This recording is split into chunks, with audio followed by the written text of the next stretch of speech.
এই হচ্ছে তিন পাহাড় স্টেশন। আমরা পৌঁছে গেলাম মাত্র আধ ঘন্টাতে, আধ ঘন্টাও নয়, 15-20 মিনিটে আমরা পৌঁছে গেলাম তিন পাহাড় স্টেশন। বারোহরা থেকে একটা ট্রেনে করে আসলাম, 10-15 মিনিটে আমরা পৌঁছে গেলাম তিন পাহাড় স্টেশন। এই দেখো আমরা এখন তিন পাহাড় স্টেশনে এখনই আমরা নামবো। এই যে পাহাড় দেখছো, তিনটা পাহাড়, এই সে তিন পাহাড় স্টেশন। আমরা এখন নামবো তিন পাহাড় স্টেশনে।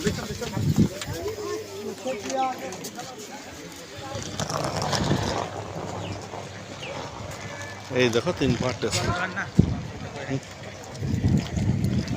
এই দেখো তিন পাহাড় স্টেশন, এই দেখো তিন পাহাড় স্টেশন। তিন পাহাড় স্টেশনে আমরা নামলাম। আমরা 1:40-এ ওখান থেকে বারোহরা থেকে ট্রেন ধরেছি, দিয়ে আমরা 3টা স্টপেজ পার করে গিয়ে তিন পাহাড় স্টেশনে নেমে গেলাম। এখন আমরা উঠবো পাহাড়ে। তাহলে চলো যাই, পাহাড়ে উঠি।